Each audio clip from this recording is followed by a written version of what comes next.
आज प्रधानमंत्री नरेंद्र मोदी 70,000 नवनियुक्त कर्मचारियों को वर्चुअली देंगे नियुक्ति पत्र। पीएम युवाओं को करेंगे संबोधित। देश में 44 जगहों पर होगा रोजगार मेले का आयोजन। पीएमओ ने अपने बयान में कहा कि देश भर में युवाओं को मिल रही है सरकारी नौकरियां।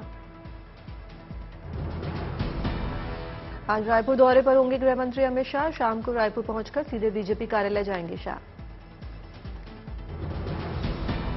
रात में गृह मंत्री अमित शाह बीजेपी नेताओं और कार्यकर्ताओं के साथ करेंगे बैठक। रविवार सुबह दिल्ली लौटेंगे शाह। छत्तीसगढ़ में आगामी विधानसभा चुनाव के चलते शाह का दौरा माना जा रहा है अहम। शाह कार्यकर्ताओं को देंगे जीत का मंत्र। वाराणसी में आज आरएसएस प्रमुख मोहन भागवत मंदिर सम्मेलन का करेंगे उद्घाटन। दुनिया के सबसे बड़े अंतर्राष्ट्रीय मंदिर सम्मेलन और एक्सपो का रुद्राक्ष अंतर्राष्ट्रीय सम्मेलन केंद्र में होगा आयोजन। बड़ी संख्या में आम लोगों के जुटने की है उम्मीद। 22 से 24 जुलाई तक होने वाले सम्मेलन में 25 देशों के 450 से अधिक मंदिरों के पदाधिकारी भाग लेंगे। सिख, जैन और बौद्ध भिक्षु भी होंगे शामिल। रेसलर विनेश फोगाट और बजरंग पुनिया को ट्रायल से छूट देने के खिलाफ याचिका पर फैसला। आज शाम 6 बजे दिल्ली हाईकोर्ट सुनाएगा फैसला। WFI की समिति ने शुक्रवार को अपनी दलीलों में अदालत को बताया कि छूट देने के प्रावधान WFI नियमों में है। मणिपुर में वायरल वीडियो से मचे कोहराम को लेकर आज कुकी समाज करेगा विरोध प्रदर्शन। सीएम एन बीरेन सिंह ने शांति बनाए रखने की अपील की। मणिपुर में समुदायों के बीच जारी है तनातनी। गवर्नर अनुसुईया उइके ने भी लोगों से की शांत रहने की अपील। राज्य सरकार लगातार पुलिस और सेना के अधिकारियों के साथ कर रही है बैठक। हालातों को काबू करने का किया जा रहा है पूर्ण प्रयास। रविवार को मणिपुर जाएंगे दिल्ली महिला आयोग की अध्यक्ष स्वाति मालीवाल। वायरल वीडियो मामले की करेंगी जांच। स्वाति मालीवाल ने कहा कि मणिपुर जाकर महिला उत्पीड़न मामले की करेंगी जांच। पता लगाएंगे कि वीडियो में दिख रही महिलाओं को मुआवजा मिला या नहीं। मणिपुर हिंसा को लेकर संसद के दोनों सदनों में विपक्ष ने जमकर किया हंगामा। पीएम मोदी ने संसद में जवाब की मांग की। हंगामे के बाद लोकसभा की कार्रवाई 24 जुलाई तक स्थगित। राज्यसभा की कार्रवाई भी स्थगित। लोकसभा में बोले रक्षा मंत्री राजनाथ सिंह, सरकार खुद चाहती है सदन में हो मणिपुर पर चर्चा, लेकिन विपक्ष किसी भी सूरत में ऐसा होने नहीं देना चाहती। संसदीय कार्य मंत्री अर्जुन मेघवाल का भी बयान, मणिपुर चर्चा को तैयार, लेकिन महिलाओं के सम्मान पर राजनीति ठीक नहीं। विपक्ष बार बार बदल रहा है स्टैंड। इस्तीफे की मांग के बीच मणिपुर सीएम बीरेन सिंह ने दिया बयान, कहा मेरा काम शांति लाना।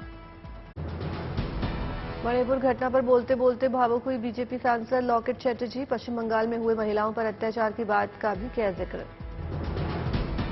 बीजेपी सांसद लॉकेट चैटर्जी ने कांग्रेस और बंगाल सीएम ममता बनर्जी पर साधा निशाना। बोली बंगाल में हुई घटना पर क्यों चुप है सीएम। पूर्व क्रिकेटर हरभजन सिंह ने भी मणिपुर हिंसा पर जताई नाराजगी। सभी आरोपियों को जल्द गिरफ्तार करके सख्त से सख्त सजा देने की मांग की। मणिपुर बर्बरता मामले में असम प्रदेश महिला कमेटी का डिब्रूगढ़ और जोरहाट जिले में जोरदार विरोध प्रदर्शन। राष्ट्रपति शासन लागू करने की मांग। दिल्ली में भी मणिपुर मामले को लेकर मणिपुर कुकी और एसएफआई आईसा का विरोध प्रदर्शन। भारी संख्या में लोग हुए शामिल। राजस्थान के मंत्री राजेंद्र सिंह गूढ़ा को सीएम गहलोत ने किया बर्खास्त। राजेंद्र सिंह गूढ़ा ने विधानसभा में राजस्थान में महिला सुरक्षा पर अपनी सरकार को कहा था सफल। महिलाओं की सुरक्षा में असफल हो गए। और ये राजस्थान में जिस तरीके से अत्याचार बढ़े हैं महिलाओं के ऊपर, मणिपुर के बजाय हमें अपने गिरेबान में झांकना है। सीएम गहलोत पर बीजेपी के केंद्रीय मंत्री ने की टिप्पणी। कहा गहलोत को लग रहा है कि उनकी सरकार जा रही है, इसी वजह से वो ऐसे फैसले ले रहे हैं। मंत्री राजेंद्र सिंह गुड़ की बर्खास्तगी पर बीजेपी हुई हमलावर। शहजाद पूनावाला ने कहा महिलाओं के मुद्दे को राजनीतिक बनाया जा रहा है।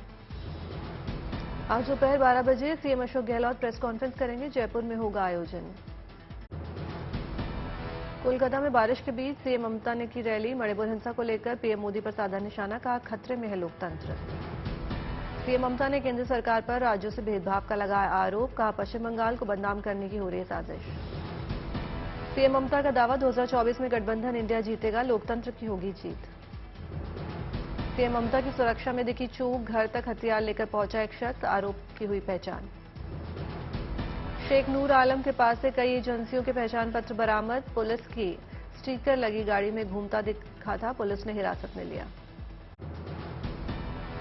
ज्ञानवापी केस में एएसआई सर्वे की इजाजत मिल गई है। वाराणसी कोर्ट ने फैसला सुनाते हुए कहा, विवादित हिस्से को छोड़कर बाकी पूरे कैंपस का होगा सर्वे। मामले की अगली सुनवाई को 4 अगस्त को तय किया गया है। कोर्ट ने एएसआई को 4 अगस्त तक सर्वे कर रिपोर्ट पेश करने के आदेश दिए हैं। मुस्लिम पक्ष ने सर्वे पर रोक लगाने की याचिका दाखिल की है। वाराणसी कोर्ट ने मुस्लिम पक्ष की याचिका को खारिज कर दिया। मुस्लिम पक्ष ने अपनी दलील में पहले से ही मस्जिद होने की कही थी बात। मुस्लिम पक्ष के मुताबिक मस्जिद को किसी धार्मिक स्थल के स्थान पर नहीं बनाया गया। 14 जुलाई को करीब 1.5 घंटे तक हुई बहस के बाद वाराणसी कोर्ट ने अपना फैसला सुरक्षित रख लिया। सचिन सिंह शादी का दावा करने और पाकिस्तान से बिना वीजा आने वाली पाकिस्तानी सीमा हैदर का खुलासा। कहा, मेरा भाई पाकिस्तान में है सिपाही, कराची में है पोस्टिंग। सीमा हैदर ने नेपाल में पहचान छिपाकर रहने के आरोपों को किया खारिज। कहा, होटल में रुकते वक्त नहीं पूछा गया था नाम पता, लेकिन सभी मेरा नाम सीमा हैदर ही जानते थे। सीमा हैदर ने राष्ट्रपति से लगाई गुहार, भारत की नागरिकता की मांग की। सीमा हैदर ने कहा, मैं सचिन के प्यार में ही भारत आई हूं, अब जिंदा पाकिस्तान नहीं जाऊंगी। सीमा हैदर मामले पर एडीजी पुलिस मुख्यालय जितेंद्र सिंह गंगावर का बड़ा बयान। सीमा हैदर बिहार से सटे नेपाल के बॉर्डर से भारत में दाखिल नहीं हुई। दिल्ली में पीएम मोदी की श्रीलंकाई राष्ट्रपति रानिल विक्रमसिंघे के साथ हुई द्विपक्षीय वार्ता। दोनों के बीच यूपीआई के इस्तेमाल समेत कई मुद्दों पर हुए हस्ताक्षर। पीएम मोदी से मुलाकात के बाद बोले श्रीलंकाई राष्ट्रपति रानिल, पीएम मोदी के नेतृत्व में लगातार तरक्की कर रहा है भारत, संकट की घड़ी में समर्थन के लिए धन्यवाद। पीएम मोदी ने कहा, संकट के समय में हम हमेशा श्रीलंका के साथ रहे। श्रीलंका भारत के बीच हवाई कनेक्टिविटी, पैसेंजर फिर सर्विस, इलेक्ट्रिसिटी ग्रिड पर काम जैसे कई मुद्दों पर हुई चर्चा। पीएम मोदी ने कहा, हमारा विजन दोनों देशों के बीच समुद्री, वायु, ऊर्जा और लोगों के बीच संपर्क को मजबूत करना है, साथ ही आपसी सहयोग को तेज करना है। एनएसए अजीत डोभाल से मिले श्रीलंकाई राष्ट्रपति रानिल विक्रमसिंघे। गुरुवार को 2 दिन के भारत दौरे पर दिल्ली पहुंचे थे रानिल विक्रमसिंघे। सूरत में पुलिस ने अवैध शराब व्यापारी को किया गिरफ्तार। ब्रांडेड शराब की बोतल में बेच रहा था सस्ती शराब। धौलपुर में एसीबी टीम ने अवैध वसूली की सूचना पर पुलिस के इंटरसेप्टर गाड़ी पर मारा छापा। चालान की राशि में से 24,000 की राशि अधिक मिली। गोरखपुर यूनिवर्सिटी में छात्रों ने किया हंगामा। पुलिस ने छात्रों को काबू करने के लिए किया लाठीचार्ज। अमरावती में पुलिस ने देसी शराब बनाने की भट्टियों को किया ध्वस्त। लाखों रुपए के लहन को किया नष्ट। दिल्ली में पुलिस ने 3 लुटेरों को किया गिरफ्तार। पुलिस ने लूट की रकम को किया बरामद। अमरावती के अपर वर्धा डैम के खोले गए थे 7 दरवाजे। पानी का तेज बहाव होने के कारण आसपास के गांवों को सतर्क रहने के दिए निर्देश। गढ़वा में मनाया गया वन महोत्सव। कई तरह के कार्यक्रमों का किया गया आयोजन। महाराष्ट्र में कल्याण के पहाड़ी इलाके में रहने वाले 140 परिवारों को स्थानांतरित करने का दिया गया आदेश। सभी के रहने खाने की हो रहा इंतजाम। शिमला में सेब खरीद को लेकर सरकार हुई सख्त। कहा, किलो के हिसाब से करनी होगी खरीद। निजामाबाद में जॉब फेयर में शामिल हुई के कविता ने युवाओं के साथ ली सेल्फी। बेंगलुरु में कॉलेज की बिल्डिंग से कूदकर जान देने वाले आदित्य के माता पिता ने पेश की मिसाल। मौत के बाद दान के बेटे की आंखें।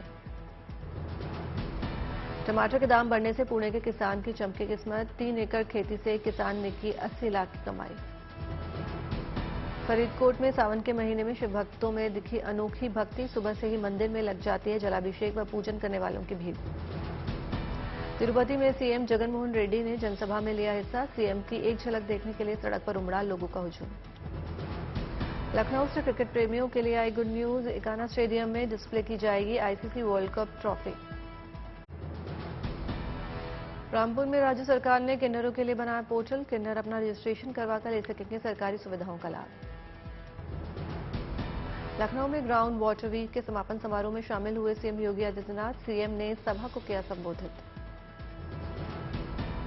तिरुवनंतपुर में आयोजित केरल राज्य फिल्म पुरस्कार 2022 में शामिल हुए मंत्री सजी चेरियन। मंत्री ने बांटे पुरस्कार। कोयम्बटूर में साइंस 20 समिट का ईशा योगा सेंटर में शुभारंभ। विज्ञान के मामलों पर हो रही है चर्चा। इंदौर में G20 मीटिंग का हुआ समापन। बैठक में केंद्रीय मंत्री भूपेंद्र यादव हुए थे शामिल। बस्ती में की गई भगवान राम राजा दशरथ के गुरु वशिष्ठ के आश्रम की खोज। राम मंदिर के गुरु वशिष्ठ के आश्रम के जीर्णोद्धार का भी काम हुआ शुरू। 8 अक्टूबर को पहली बार प्रयागराज में मनाया जाएगा एयरफोर्स डे। संगम नगरी के बमरौली एयरफोर्स स्टेशन में भारतीय वायुसेना दिखाएगी अपनी ताकत। राजस्थान विधानसभा में न्यूनतम आय गारंटी विधेयक 2023 पास। प्रदेश के लोगों को मिलेगी रोजगार और कमाई की गारंटी। 21 दिन में 3 लाख से ज्यादा लोगों ने किया बाबा बर्फानी के दर्शन। तीर्थ यात्रा में बना नया रिकॉर्ड। गांधीनगर में चेक वितरण समारोह में शामिल हुए सीएम भूपेंद्र पटेल। इन पैसों से होगा राज्य के नगर निगम और नगर पालिका का विकास। तेलंगाना में सीएम केसीआर ने बाढ़ के हालातों को लेकर की समीक्षा बैठक। सीएम ने अधिकारियों को दिए दिशा निर्देश। जोधपुर में बारिश से चारों ओर मच रही तबाही। सड़कों पर पानी के तेज बहाव से बह गए 2 दर्जन वाहन। शिमला में केंद्र से पहुंचा डिजास्टर मैनेजमेंट की टीम। बाढ़ प्रभावित इलाकों का लिया जायजा। हरिद्वार में पूर्व सीएम हरीश रावत ने बाढ़ प्रभावित क्षेत्रों का किया निरीक्षण। घुटने तक पानी में खड़े होकर पूर्व सीएम ने सुनी समस्याएं। खरगोन की कुंदा नदी में जलस्तर बढ़ने से कमर तक आया बाढ़ का पानी। लोग जान जोखिम में डालकर रास्ता चलने को हुए मजबूर। जोरदार बारिश से फिर पानी पानी हुई मुंबई। सड़कों पर बहते दरिया जैसे बने हालात। मुंबई के सारन इलाके में जबरदस्त जलभराव। फ्लाईओवर के पास घुटने से ऊपर तक भरा पानी। यात्रियों की बड़ी मुसीबत। नवी मुंबई की सड़कें बनी समंदर। जोखिम भरा सफर करने को मजबूर हुए लोग। सड़कों पर दिखा जबरदस्त जलभराव। मुंबई के किंग सर्कल पर जलभराव का संकट दिख रहा है। मूसलाधार बारिश, उफान पर समंदर, हाई टाइड का अलर्ट जारी।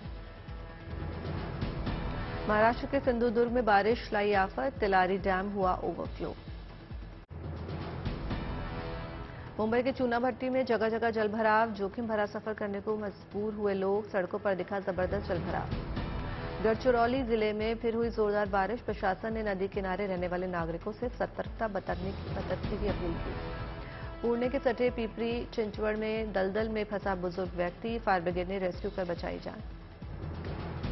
महाराष्ट्र के नांदेड़ में लगातार 2 दिनों से बारिश नहीं। नदी नाले उफान पर। कई गांवों का संपर्क टूटा। जनजीवन अस्त व्यस्त। मुंबई में भारी बारिश बंद होने से लोगों को मिली राहत। अंधेरी सबवे आवाजाही के लिए फिर से खुल गया। क्रिकेट के मैदान से विराट के फैंस के लिए आई गुड न्यूज। वेस्टइंडीज के खिलाफ दूसरे टेस्ट में विराट कोहली ने जड़ा शतक। 121 रन बनाकर हुए आउट।